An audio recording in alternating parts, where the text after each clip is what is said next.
monteurs doivent savoir faire des effets de texte sur DaVinci Resolve sous peine de passer pour des gros amateurs. Et aujourd'hui, eh bien ça tombe bien, on va voir 7 effets de texte que vous devez absolument connaître. Évidemment, je vous expliquerai comme à chaque fois comment améliorer et personnaliser l'effet à votre goût. Pour faire cet effet, on va simplement prendre le track sur lequel on veut l'appliquer. On voit ici, il y a les bandes noires encore, donc on va aller dans Retime and Scaling. On va faire Fill, voilà, comme ça c'est réglé. Ici, je veux un truc de quoi? Allez, 6 secondes, c'est bien. Voilà, une fois qu'il est cut, je vais dans la page fusion. J'envoie un caméra tracker. Pas de panique, ça me fait pas mal. On va cliquer sur Preview Auto Track Location. Ça veut dire que ça va nous afficher à l'écran ce qu'il trouve comme futur tracker. Detection Threshold, c'est la qualité des trackers qu'il doit trouver. Généralement, je laisse à 2.2. Et Minimum Feature Separation, c'est la distance entre les trackers. C'est généralement ce que je chipote le plus. Voilà. Histoire, ça d'en avoir plein quand même. On fait un bidirectional tracking pour traquer dans un sens et puis dans l'autre, et puis on envoie. L'étape d'après, ça va être de venir passer en revue la caméra. Alors si jamais vous avez les données de caméra, vous pouvez les mettre. Si jamais vous ne les avez pas, c'est pas très grave, on passe après. On vient ici sur Solve. Sur Solve, on va quoi? On va lui dire qu'est-ce qu'on veut. On veut des tracks qui font minimum 6, c'est bien. Maximum track error, ça veut dire l'erreur qu'ils ont en étant traqués, est-ce qu'ils bougent un petit peu ou pas. Ça, on va diminuer. Et vous voyez qu'il y en a plein qui s'enlèvent. Alors, on peut les voir ici. Là, pour l'instant, on a 4826 tracks et on va en retirer 3000. Alors, vous pourriez penser qu'il faut en avoir le plus possible, sauf que plus vous avez de tracks, plus l'ordinateur va avoir du mal à calculer tout ça. Donc ici, on va faire quoi? On va simplement en enlever 1000, c'est déjà pas mal. On clique sur Delete. Une fois que ça c'est fait, on voit qu'ici, alors, hop, on peut enlever ça. On voit qu'ici, il en a enlevé 1000. Non, il en reste 1700, pardon. Et donc, ce qui veut dire que ceux qui restent, c'est un petit peu les meilleurs. Hein. C'est un peu comme Hunger Games. Puisse le sort vous être favorable. Qu'est-ce qu'on fait maintenant? On va faire un solve. Et on voit qu'on a une erreur de 0.4, ce qui est très bien. Tout ce qui est en dessous d'un, c'est pas mal. Pour faire des effets comme ça, on n'a pas besoin de plus. On peut aller directement dans l'export, exporter. Il va nous créer donc notre petit N3D. On peut désactiver le point cloud et le ground plane. Alors, point vraiment intéressant, c'est que pour cet effet, on n'a pas besoin d'aligner notre scène 3D avec nos points, puisqu'en fait, on va simplement venir ici, taper notre texte. Hop, taper notre texte, j'ai dit. On peut afficher notre scène. Ok, alors ici on va avoir besoin des deux moniteurs. On va faire ça et on va faire ça. Et si vous regardez maintenant, votre texte est traqué. Alors on peut voir au niveau du positionnement, on doit un petit peu avancer le texte parce que là pour l'instant on a l'impression que le texte est derrière le building, mais il apparaît devant. Donc ça ne va pas, ça crée une petite dissonance. Donc on va venir ici. Hop, on vient ici, on vient là, et normalement là maintenant, on n'a plus ce problème, et notre texte est parfaitement traqué.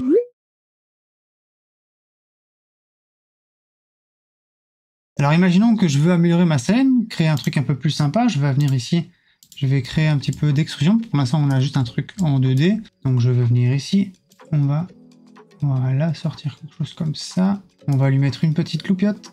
Hop. Ça, on voit correctement. Et la lampe, on va essayer de l'appliquer. On voit par exemple que le soleil est plus ou moins derrière ici. Donc, qu'est-ce qu'on va faire? On va venir faire ça. Ça. Il n'y a pas besoin d'être non plus hyper précis, vu que c'est un effet qui va durer pas très longtemps. On va ensuite, dans notre scène 3D ici, appliquer ça. On va dans le caméra ici, on va s'assurer qu'on est sur Hardware Rendering, on va faire Enable Lighting et Shadow. Alors le problème qu'on a pour l'instant, c'est quoi? C'est que la lumière venant de derrière n'illumine pas assez l'avant. Alors pour ça, on va ajouter un Ambient Light. Ambient Light qui en fait est là pour plus ou moins faire semblant d'avoir des indirect lighting, pour ceux qui font de la 3D. Voilà, on a déjà quelque chose de mieux. Si vous voulez modifier maintenant le texte, la texture du texte, vous pouvez aller ici dans Shading, ou alors on va faire un Replace Material. On va venir le plugger ici. Voilà. Et on va faire un Cook Torrents. Voilà. Et avec ça, on peut commencer à amener tout un tas de textures pour pouvoir jouer avec. Voilà. On voit que ça fonctionne. Ça me paraît pas mal. Là, alors, on va venir un petit peu jouer ici aussi. Voilà. Et comme ça, on a un texte ici qui est traqué et on a une légère impression de lumière venant de l'arrière droite. On n'a pas non plus besoin d'avoir plus. Vous pouvez à nouveau taper tout ce que vous souhaitez comme matériel. C'est vous qui décidez. Et puis évidemment, une fois que c'est terminé, vous venez prendre la sortie que vous venez plugger sur caméra Media Out, pardon. Et là, vous avez votre texte.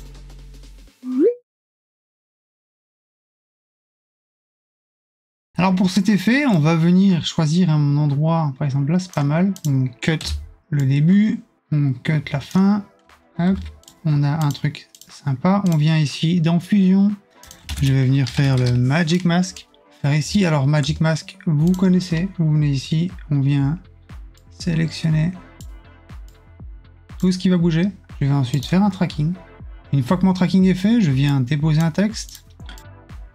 Hop, on vient mettre notre texte donc devant notre vidéo. Hop. Et qu'est-ce qu'on va faire? Eh bien, on va venir remettre le Magic Mask. Alors, hop, Magic Mask qui vient d'ici.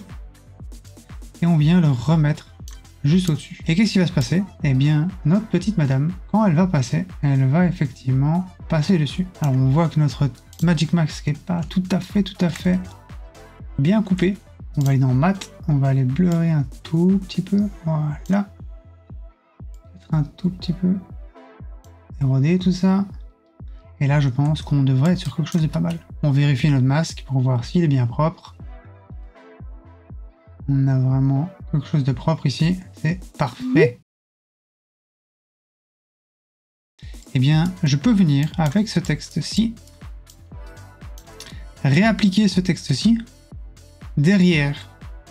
Mais alors, deux solutions. Soit je fais CTRL-C, CTRL-SHIFT et V pour faire une instance. Je viens ensuite plugger l'instance ici. Alors le masque réapparaît. Mais ici dans l'instance, je vais aller dans Shading.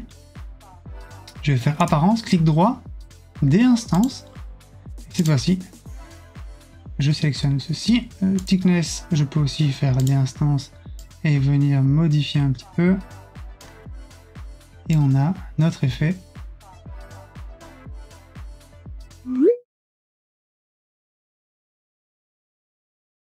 Pour cet effet, on va de nouveau placer donc ici. Alors évidemment, on refait ceci. On va prendre une autre partie qu'on n'a pas encore vue. Là, je viens dans Fusion. Hop. Et je viens faire quoi? Je viens prendre un texte que je viens plugger dedans. Pour l'instant, il n'y a rien qui s'affiche, c'est normal. C'est parce que pour l'instant, il n'y a pas de texte. Une fois que j'ai mis mon texte, regardez ce qui se passe.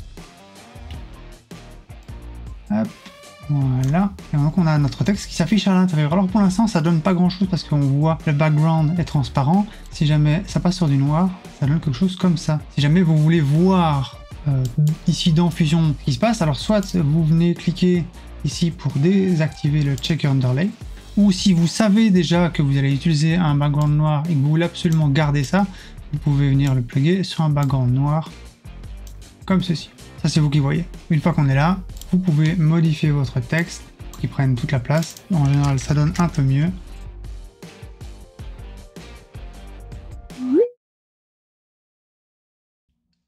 Évidemment. Je veux faire un petit effet de caméra qui passe dans le X ici. Alors je vais vous montrer ça sur un autre clip qui donne un peu mieux. On prend le clip, on fait ici. On n'a pas besoin d'avoir un truc qui fait 8 ans. On vient comme tantôt, on prend le texte.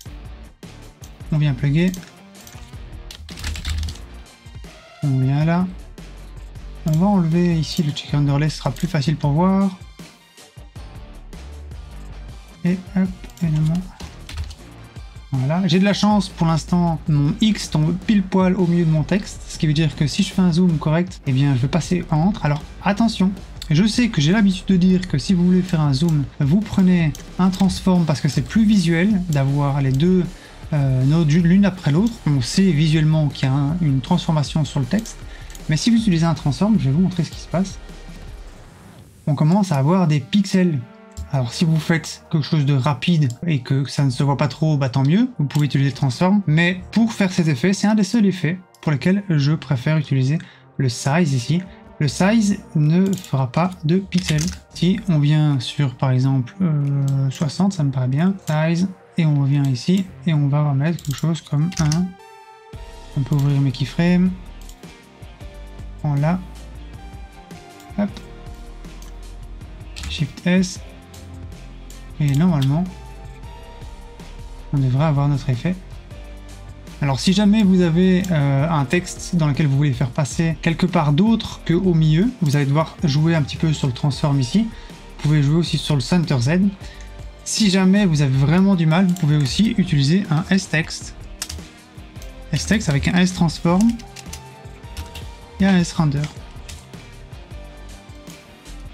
Par rectangle, j'ai dit un S-Render. Ce qui veut dire que ça va créer la même chose que le texte ici, sauf que votre transform ici pourra bouger, pourra se déplacer donc plus facilement puisque vous avez le pivot qui permet justement par exemple de faire un zoom sur la lettre E ici. Si je veux passer dans la lettre E, je vais venir ici, donc je vais prendre la place de mon texte là. Maintenant je fais un... On fait un petit zoom comme ça. Le transform, donc on est bien d'accord qu'on va passer dans la lettre E. On va donc ici bouger la taille. Alors j'ai besoin de bouger la taille X et Y en même temps. Donc j'ai pas envie de me prendre la tête. J'appuie sur I égale, comme ça je crée une expression et je viens la lier au X. Comme ça maintenant j'ai plus qu'un slider pour les deux. Et regardez maintenant quand je déplace ici mon X size, tout se déplace pour faire le zoom jusqu'au E. Ce qui veut dire que je peux arriver sur le 60, on peut faire une keyframe. On va pas oublier de mettre donc ici on met 10, 15, non encore, on voit encore les bords. Et bien 20, voilà, on ne voit plus les bords. Hop, c'est parfait. Et on vient ici et on remet un. Même chose, on vient dans le keyframe ici, Shift S. Et donc maintenant on a effectivement notre déplacement qui se fait. Et donc bénéfice d'utiliser des S-shapes, c'est que vous n'avez pas de perte de qualité, vous n'avez pas le problème d'avoir une pixelisation quand vous transformez.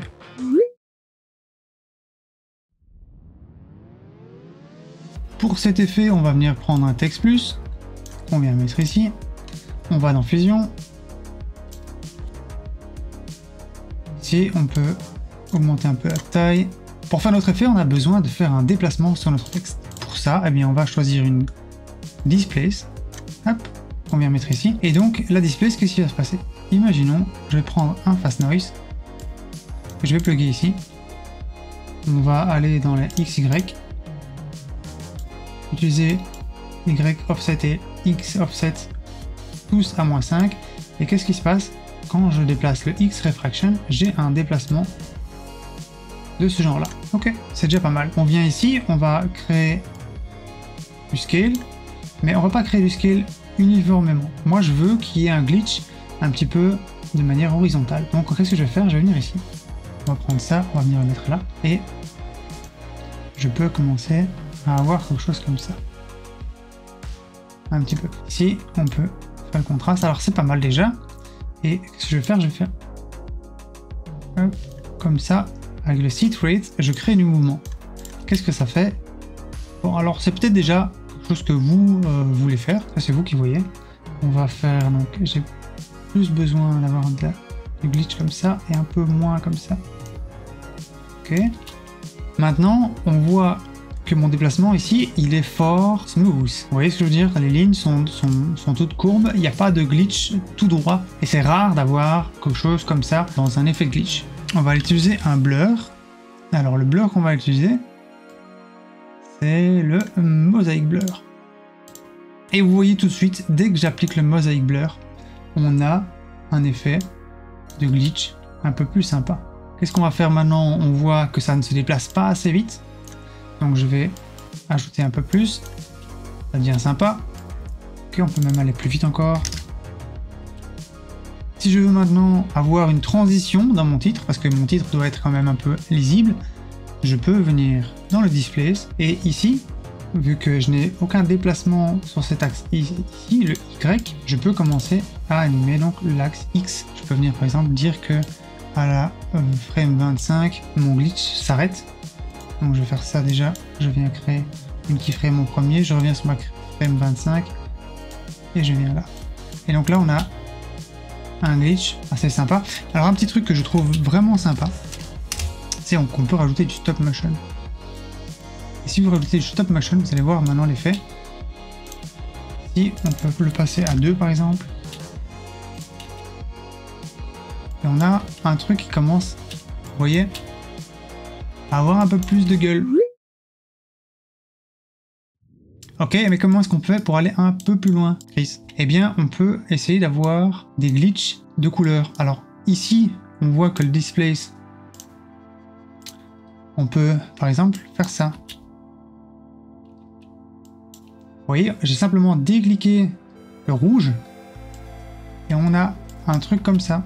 On peut aussi aller encore plus loin et on va décliquer tout ça. On va simplement dire, je veux qu'il y ait que du display sur le rouge, sur l'axe rouge. Je vais simplement faire ici.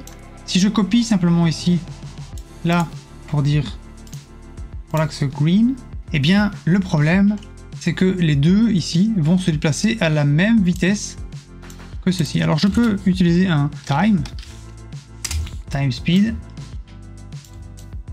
on irait ici pour dire, ben non, en fait, la vitesse, je veux qu'il y ait un délai, par exemple, de le 15 frames. Et là, tout est décalé de 15 frames.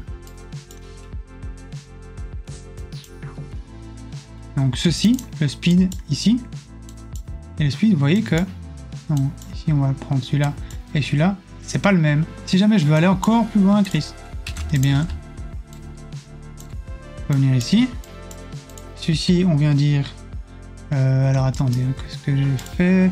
Donc celui-ci c'est le rouge, là on va dire que c'est le green, et là on va dire que c'est le blue. Et on vient, pareil, on vient faire ça. Pas faire comme j'ai fait. Là.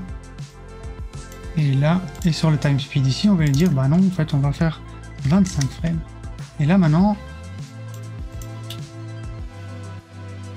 on a un déplacement de toutes les couleurs. Voilà, ça c'est vous qui voyez. Vous devez un petit peu décider. Vous pouvez faire 15 frames en avant, 15 frames en arrière. L'effet changera en fonction de ce que vous faites. Personnellement, j'aime bien un glitch avec seulement 2. C'est un peu plus classe. Mais vous pouvez choisir d'avoir un glitch avec tout. Une autre façon d'avoir un effet un petit peu glitch comme ça, je vais vous montrer ça. Donc on est reparti sur notre glitch normal. Mais ce que je peux rajouter, c'est un effet Chromatic Aberration Removal. Alors normalement c'est prévu pour enlever, mais si on abuse un petit peu, eh bien on va en rajouter. Vous voyez?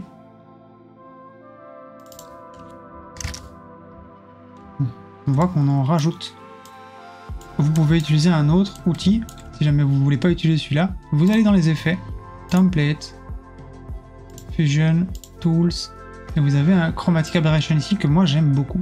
Celui-là, je l'aime beaucoup et vous voyez que l'effet est, moi je trouve plus sympa que l'effet de celui-ci. Et là, vous pouvez même aller un petit peu plus loin. Hein. Vous pouvez faire ceci. Alors, on sait par exemple que notre display, on a fait de 0 à 25. On peut venir lui dire à 25, on met à 0. Donc, pas de Chromatic Aberration. On vient à 0 et ici, vas-y, fais-toi plaisir. Et l'effet que ça fait, eh bien, l'effet, ça donne ça. Hop.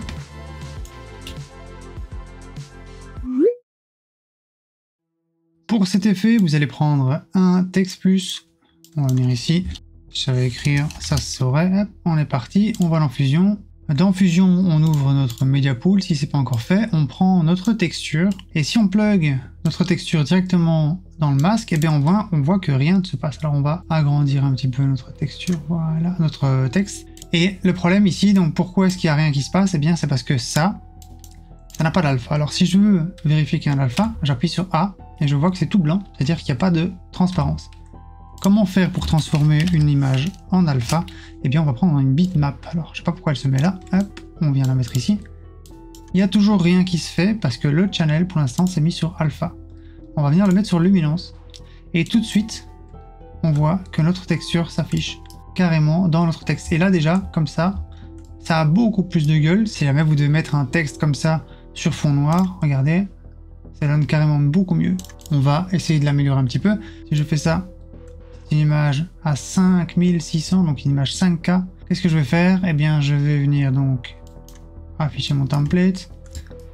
Et avec mon transform, je vais diminuer jusqu'à ce que mon image, on voit, elle commence à découper. Donc on a diminué assez, on a quelque chose ici. Et dans le bitmap, je vais pouvoir jouer sur le low et sur le high pour venir vraiment marquer, voilà, et avoir quelque chose comme ça qui a quand même tellement plus de gueule qu'un texte tout noir ou tout blanc. Et vous pouvez évidemment utiliser tout un tas de textures différentes pour un effet différent. Je vous mettrai dans la description tout un tas de sites sur lesquels vous pouvez aller chercher les textures. Ça, c'est une texture de mémoire FreePic. Mais je vous mettrai des sites dans la description pour trouver plein de textures comme ça. Pour le prochain effet, on va venir ici. Hop. On vient ici. On choisit une police qui donne un effet à écriture à la main, par exemple a note, c'est très bien. On vient dans Fusion, on agrandit quand même quelque chose, voilà, quelque chose comme ça. Et on va venir prendre un masque qu'on va utiliser donc comme si on écrivait le texte. Donc par exemple ici, on vient là, là, là, je passe en dessous et je reviens là.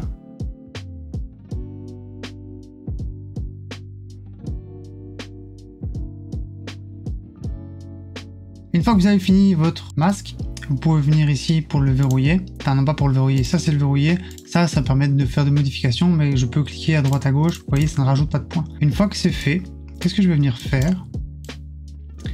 Eh bien, si je viens plugger ici, il n'y a rien qui ne s'affiche. Tout simplement parce que je n'ai pas... Voilà. Et maintenant, j'ai plus qu'à... C'est facile. Je viens ici, length. On a 0, hop, je viens à 35, je rajoute, et si tout se passe bien, on a notre texte qui s'écrit. Alors parfois j'ai quelques petites, vous voyez, quelques petites ratées ici, donc là c'est quelques petites modifications qu'on vient faire par après. Alors attention, si vous faites des modifications sur votre tracé, vous voyez, ça rajoute une keyframe sur le tracé, donc en fait vous devez la supprimer ici. Alors je vais me placer là où j'ai ma correction est à 62, je vais cliquer ici, Remove Polygon. Voilà, mais ne vous tracassez pas, si jamais les lettres sont pas tout à fait correctes, je vais vous expliquer pourquoi. Ah oui, il faut me laisser terminer. On va utiliser un petit truc en plus pour rajouter un petit... je ne sais quoi, comme diraient les Américains. On va venir rajouter un Displace Fast Noise. Vous voyez déjà normalement à quoi je veux faire appel. Je vais venir ici, je vais venir rajouter des détails, rajouter du scale, pas too much, un truc comme ça. La différence entre radial et XY, c'est que radial, ça, le displacement vient du milieu vers l'extérieur. Ce qui veut dire que on voit par exemple ici, on a beaucoup plus de déplacement sur ma lettre A que sur ma lettre M. Or moi je veux avoir un truc plus ou moins cohérent un peu partout. On vient faire ça, alors pas trop, on veut pas qu'il y ait trop de déplacement, on veut juste qu'il y ait un petit truc. Quand on fait ça, qu'on rajoute un stop motion, on le tape sur 2, et normalement, on a un petit effet sympa. Pour ce dernier effet, oui, je sais, c'est déjà la fin. Moi aussi, je suis triste. On va venir dans Fusion, rajouter un peu de size. Alors, un fond qui marche pas mal. Alors, non, c'est... faut prendre un font. Voilà, un petit peu plus animé, comme on va dire ça. Qu'est-ce qu'on va venir faire? Eh bien, on va venir lui choisir une petite couleur. un petit truc sympa. Et qu'est-ce qu'on va faire? On va venir l'animer. Mais de façon, j'aimerais avoir une animation un peu plus cartoonesque. Alors pour ça, eh bien j'ai la possibilité de venir faire un follower. Je vais donc dans le modifier, je rajoute un délai. Alors pour l'instant, il n'y a rien qui s'affiche, c'est normal. Je vais venir dans mon transform, size, et vous voyez que là, je peux transformer sur la X et sur le Y. Et là maintenant, qu'est-ce qu'on va faire? En fait, bien, je vous montre tout ça. On vient mettre à 0. On met les keyframes. Et on vient mettre à 20 par exemple. Et on vient animer. Qu'est-ce qui se passe maintenant? Vous voyez qu'il y a un délai qui se fait entre les lettres. Alors ça, c'est pas du tout cartoonesque, hein, c'est un petit peu bancal, même, je dirais. Et ben, vous avez compris, à partir d'ici, en fait, vous allez devoir animer et faire le fameux rebond. Alors, moi, je déteste animer les trucs comme ça. Donc, qu'est-ce que je vais faire? Je vais venir sur Y, Modify with Anim Curve. Une fois que je suis dans mon Anim Curve, je vais venir ici lui dire que ma transition, c'est un custom. Je viens ici, je suis à 50, donc c'est 1. Ici, c'est 0. C'est-à-dire que mon animation va se faire de 0 à 50. Au niveau de ma curve, je vais lui dire que je veux un easing. Je ne vais pas choisir de curve de easing in, je vais easing out. Et je vais prendre élastique. On va juste venir descendre la scale à 1. Et regardez bien ce que ça fait. On a déjà un truc un peu plus cartoonesque. Alors, la suite maintenant, c'est quoi? C'est de faire pareil pour le X. On vient Modify Anim Curve. Donc, je vais venir sur 50. Je viens au niveau ici. Je fais Custom. Je lui dis que c'est 1. On revient en arrière. On lui dit que c'est 0. On va modifier ça après. Si jamais on doit modifier. Je viens ici, la curve, je fais pareil. Je mets un élastique. Pas un back. Élastique. Vous pouvez utiliser les autres, un bounce, tout ça, tout ça. Vous voyez un peu ce qui marche le mieux. Sur la scale, je viens faire un 1. Et normalement, si tout est bien fait, on a quelque chose qui, vous voyez, s'anime en X et en Y. Moi, ce que je veux, puisque quand on fait un truc de cartoon, eh bien, quand on l'allonge, généralement, il s'amincit. C'est un des principes de l'animation. Donc, si je veux que quand il s'allonge, il s'amincit, je vais venir ici. Ça, c'est mon anim curve en X.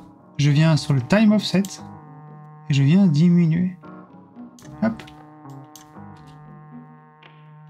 Et vous voyez tout de suite, ça donne un autre look. Je peux aussi lui dire, imaginons, je veux pas, puisque vous voyez là, ça vient de 0. Et je ne veux pas que ça vienne de 0, je veux qu'il y ait déjà une petite largeur au moment où ça grossit. Donc au niveau de la scale, ici, je vais dire qu'il y a un offset de 0.2 par exemple. Ça veut dire que ça commence, vous voyez, à 0.2.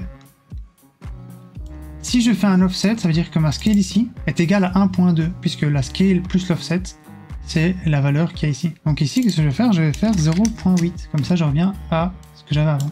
Et là maintenant, on commence à avoir quelque chose de sympa. Pour l'animation, on a terminé, ça c'est après c'est vous qui jouez. Si jamais vous êtes animateur, vous pouvez évidemment vous faire plaisir et vous faire l'animation à la main. Moi, personnellement, je suis un peu flemmard, donc je préfère toujours le truc. Ce qu'on va faire maintenant, c'est qu'on va essayer de lui rendre un petit aspect 3D. Alors vous pourriez très bien faire tout en 3D. C'est exactement la même chose, vous faites en 3D et vous allez avoir cet aspect 3D. Moi, je veux tricher un petit peu. Et donc, pour le rendre un petit peu 3D, blobby comme ça, on va utiliser un displace. Displace, c'est vraiment un petit peu le couteau suisse. Si je fais ça et que je vois ici, là par exemple, j'ai un light power. Et je vois que j'ai une light. Je vais utiliser toute la partie light du displace et pas la partie refraction. Donc ça veut dire que ça, je peux mettre la refraction à 0. J'ai pas besoin. Je vais ensuite plugger le displace à lui-même. Pourquoi? Eh bien, vous allez voir. Parce que je peux utiliser maintenant donc, le light angle et le spread.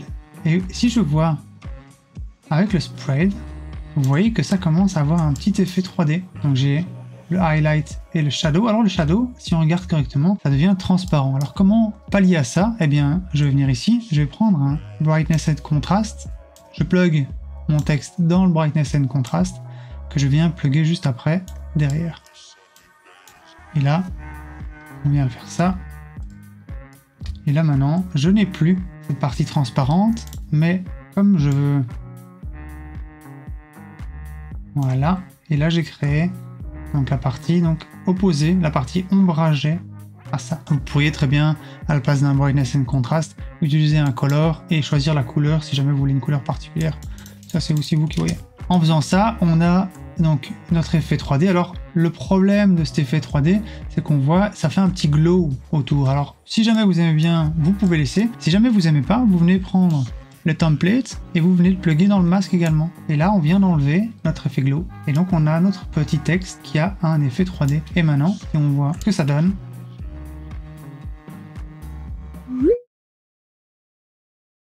Ok Chris, mais comment aller encore plus loin? Eh bien, c'est très simple. On peut rajouter une shadow. Ici, vous allez, donc vous voyez, shadow offset. On peut déplacer un petit peu. Ça dépend un petit peu de ce que vous souhaitez, hein, complètement. On prend, hop, le softness si jamais on veut. On peut choisir la couleur, hein, aucun problème. La light position, si jamais vous voulez, en fonction, vous voulez changer la distance, voilà. C'est vraiment en fonction de l'effet que vous voulez. On va laisser pour moi comme ça. Et on lui rajoute un petit background. Hop. Hop là. On vient ici, on vient lui mettre un truc un peu comme ça. Et on a notre effet. Maintenant qu'on sait faire les titres, on va s'attaquer à un autre problème qui peut littéralement faire cracher Resolve lors des rendus. Mais pas de panique, dans la prochaine vidéo, je vous explique quel est le problème et comment faire pour régler ça en moins de 5 minutes.